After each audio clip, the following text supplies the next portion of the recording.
Boa tarde, meus amigos. Obrigado, seguidores, visualizadores. Vocês são importantes. Eu vou falar hoje sobre Enem. Enem 2026. Eu faço Enem todo ano. Acho que já estou no sexto ou sétimo Enem. Que eu gosto de fazer Enem.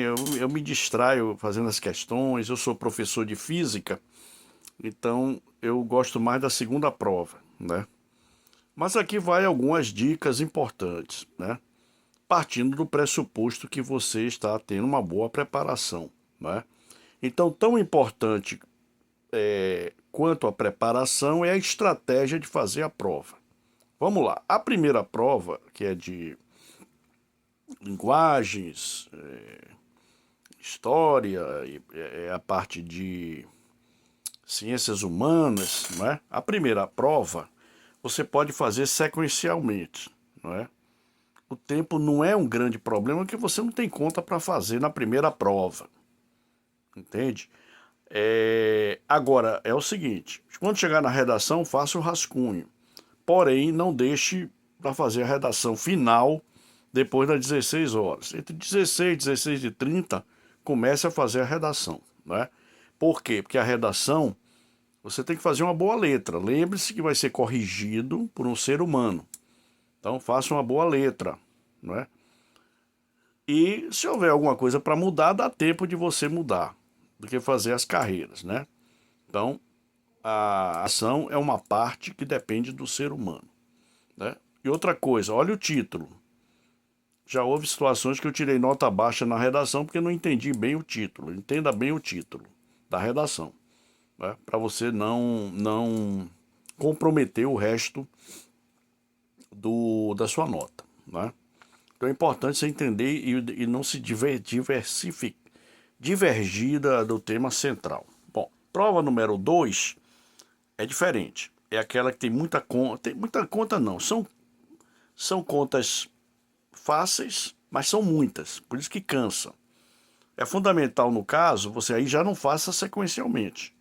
Vá olhando o caderno e vendo aquelas que você sabe fazer e não vai demandar tempo, né? Então ganhe tempo. Olha lá aquelas questões de matemática. Matemática é 45 questões.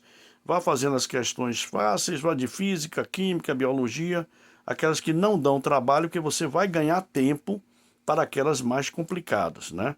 Aí depois que você fizer isso, sim, e depois que você tiver certeza do que está fazendo, você já bota no caderno de respostas, né? Depois você vai para aquelas questões que dão trabalho. Você sabe fazer, mas dá trabalho. Então você vai usar aquele tempo que você ganhou nas questões mais fáceis, né? E por último, aquelas questões que você não sabe, né? Ou você não estudou ou não deu tempo. Nesse caso, você procura eliminar aquelas questões absurdas, aquelas alternativas absurdas da questão, não é? Você elimina as questões, aquelas coisas que não podem ser. Aí você, o que é que acontece? Você aumenta a probabilidade de acertar. Não é isso? É uma prova, a segunda prova, ela é muito cansativa, não é? Então, é importante você ir fazendo as mais fáceis e ganhando tempo. Bom, eu gosto do Enem. As questões são bem elaboradas. O ensino brasileiro pode ter outros problemas, mas eu gosto do Enem, diferente da minha época, dos vestibulares da minha época, que eram questões mais diretas, né? Sem contextualização, né? Bom, como é que o Enem é corrigido? É o TRI, resposta ao item, né? Tem chama um software chamado TRI e ele leva é feito se sabe quantas questões fáceis tem, quantas difíceis tem, quantas medianas tem. E ali é o seguinte, se você pode ter o mesmo acerto de um colega, porém você vai ter uma nota diferente da dele. Por quê? Se você acerta uma difícil, uma fácil, uma difícil, uma fácil, é sinal que você não domina o assunto. Ou então você acerta algumas difíceis e erra muitas fáceis, você está possivelmente chutando. Então, o seu score vai ser menor. Então, o TRI, ele observa a consistência das suas respostas. Se você acerta as fáceis e acerta as difíceis, parabéns, ótimo. Entendeu?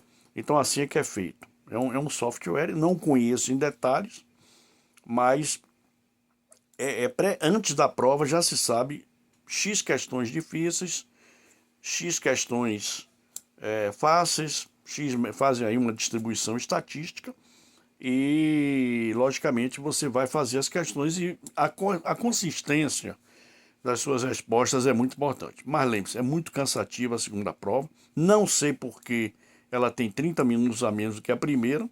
Eu nunca tive problema com a primeira prova, mas com a segunda eu já tive problema com o tempo, né? Então não sei por que tem tem 30 minutos a menos. Poderia ser todas com o mesmo tempo, o tempo do segundo dia ser igual ao do primeiro, né? Então, a estratégia da segunda, o que vocês têm que ter em mente é que a estratégia da segunda prova deve ser diferente da primeira prova, ok? Isso é muito importante. E isso pode ser decisivo. Às vezes você está super preparado, mas a forma de você fazer a prova vai criar uma dificuldade para você, né? Então, gente, muito sucesso, sigam estudando, não é?